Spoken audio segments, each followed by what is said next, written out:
Good morning बच्चों। तो आज हम आपके टॉपिक लाए हैं एक विमीय संगठ। यहाँ पर हम दो पिंड लेंगे जिनके द्रव्यमान m1 m2 है, जिनका वेग u1 m2 है। एक सरल रेखा में गति कर रहे हैं। क्या कर रहे हैं? एक सरल रेखा में गति कर रहे हैं। ये टकराने से पहले की स्थिति है। ये टकराने के बाद की स्थिति टकराते हो तो उनका जो वेग v1 और v2 हो जाता है। इनका संवेग परिवर्तित हो जाता है। जैसे हमने आपको बताया था, संवेग संरक्षण के सिद्धांत में टकराने के बाद जो है संवेग क्या होता है? परिवर्तित होता है। लेकिन संवेग संरक्षण का सिद्धांत क्या बताता है हमें कि टकराने से पहले पिंडों का संवेग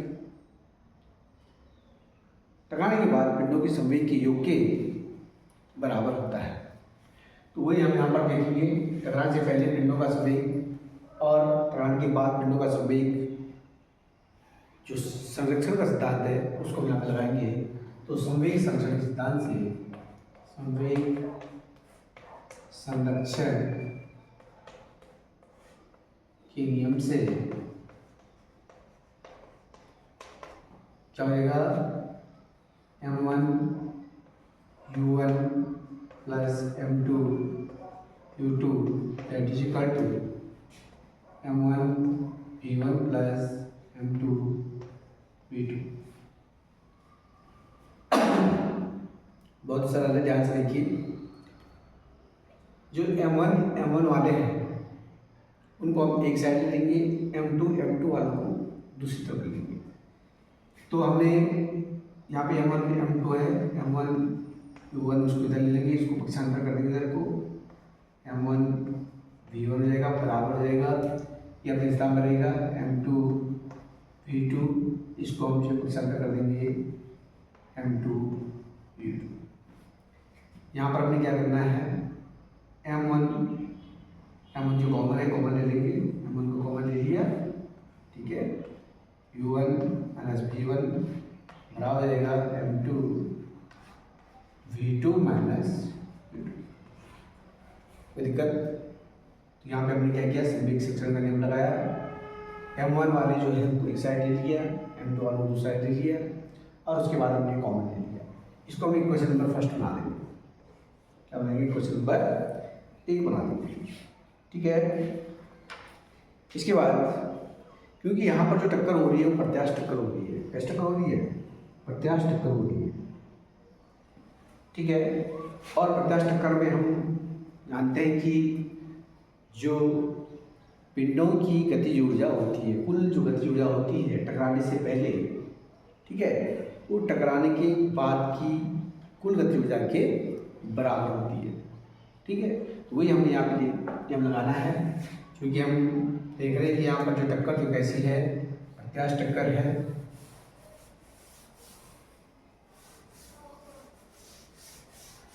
टक्कर कैसी? प्रत्यास्थ है। तो हम यहाँ पर जो है उसको लिखेंगे, चूंकि टक्कर प्रत्यास्थ है अतः गतिज ऊर्जा संरक्षण के सिद्धांत से, गतिज ऊर्जा संरक्षण के सिद्धांत से क्या होगा हमारे पास? टकराने से पहले पिंडों की कुल गतिज ऊर्जा हाफ m1 u1 का square plus half m2 u2 का square that is equal to क्या हो जाएगा? टकराने के बाद पिंडों की गतिज ऊर्जा, कुल गतिज ऊर्जा का योग, तो यह आएगा हाफ m1 v1 का square plus half m2 v2 का स्क्वायर।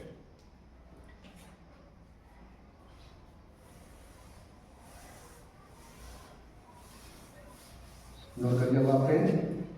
इसके बाद देखिए यहाँ पे हमने M1 वालों को एक साइड ले लेंगे, M2 वालों को अलग दूसरा रखेंगे।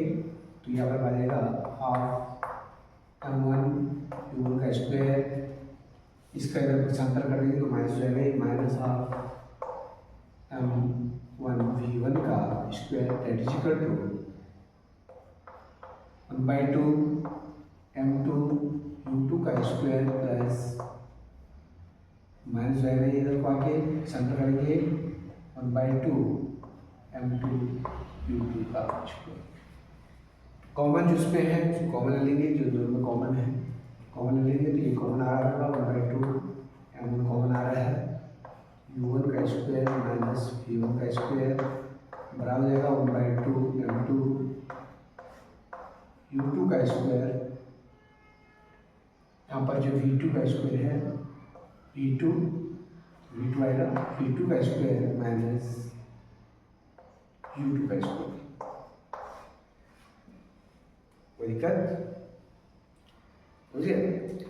यहाँ पर 1/2 से 1/2 हम काट देंगे तो हमारा बचा M1 U1 का स्क्वायर माइनस V1 का square that is equal M2 V2 का स्क्वायर माइनस U2 का स्क्वायर।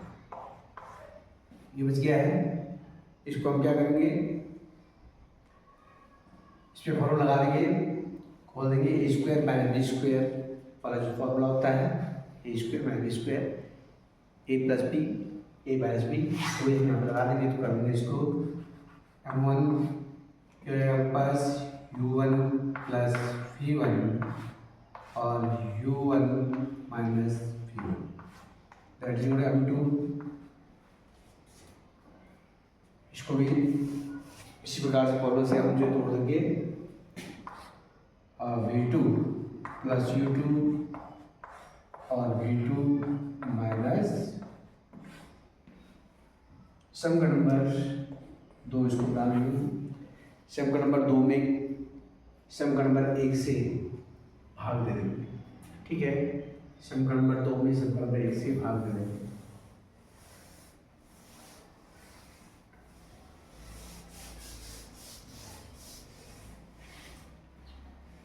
यहाँ पर समीकरण नंबर 2 में समीकरण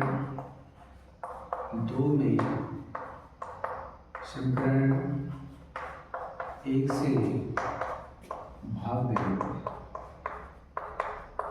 देने पर भाग देंगे, लेफ्ट साइड का भाग लेफ्ट साइड में देते हैं, राइट का राइट में देते हैं, ठीक है। तो यहाँ पर जो है हमारे पास समीकरण 2 लिख देंगे M1 U1 plus V1 U1 minus V1 upon में समीकरण जो 1 है उसका बाएं पक्ष M1 U1 माइनस V1 इस तरह से आ जाएगा। बराबर राइट साइड में लिखेंगे राइट वाला portion V2 minus plus U2 और V2 माइनस U2 अपॉन में लिखेंगे M2 V2 माइनस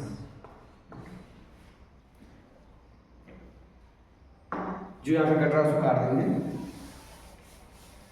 बहुत ही सरलता से ये हम यहाँ पर आपको सॉल्व करा रहे हैं। आप इसी से आराम से आप जो इसको प्रैक्टिस करके आप अपने पेपर में इसको सॉल्व कर सकते हैं। M1 से M1 डिवाइड कर जाएगा, ये पूरा का पूरा कर जाएगा, यहाँ पर M2 से M2 कर जाएगा, ये पूरा कर जाएगा। जो हमारा बचा शेष बचा U1 plus V1 that is equal to V2 plus U2। इसका हम यहाँ पे पक्षांतर कर देंगे, U1 वाले एक साइड U1 U2 वाले एक साइड, प्रारंभिक वेग वाले एक साइड और अंतिम वेग वाले उस साइड।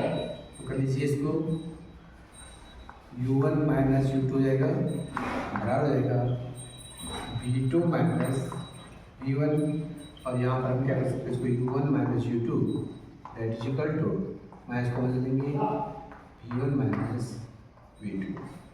तो इस प्रकार से ये हमारे पास फॉर्मूला निकल के आया है। अब यहाँ पे देख रहे हैं फॉर्मूले में जो प्रारंभिक वेग थे, पिंडों के जो प्रारंभिक वेग थे उनका आपेक्षिक वेग, ठीक है, जो पिंड आपस में जो है U1 U2 वेग से जो है गतिमान थे, तो उनके जो है जो प्रारंभिक वेग है उनका जो आपेक्षिक वेग है वो टकराने के बाद पिंडों के आपेक्षिक वेग के बराबर है, ठीक है। तो हम यहाँ पे लिख सकते हैं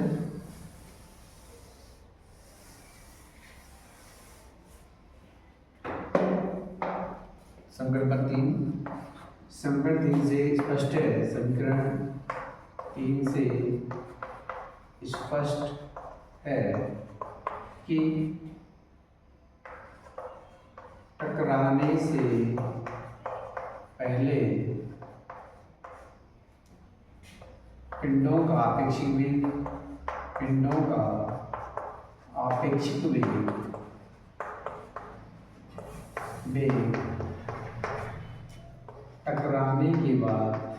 टकराने के बाद पिंडों के आपेक्षिक वेग के बराबर होता है, ठीक है। जो आपके पास समीकरण 3 है इसको हम देख रहे हैं समीकरण नंबर 3 में ये दो आ गया आपके पास कि टकराने से पहले पिंडों का आपेक्षिक वेग टकराने के बाद पिंडों के आपेक्षिक वेग के बराबर होता है। यहाँ पे माइनस चिन्ह भी है, माइनस चिन्ह क्या प्रस्तुत करता है, पर माइनस चिन्ह प्रस्तुत कर रहा है कि दिशा क्या होती है, परिवर्तित हो जाती है। टकराने के बाद दिशा क्या होती है, परिवर्तित हो जाती है। टकराने के बाद दिशा परिवर्तित हो जाती है।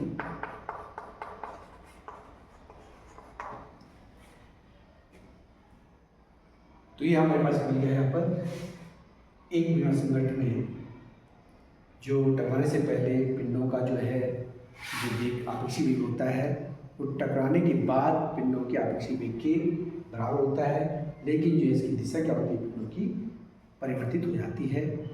तो क्वेश्चन को आप जो ध्यान से नोट कीजिए और अच्छे से इसको तैयार कीजिए, काफ़ी इम्पोर्टेंट क्वेश्चन है।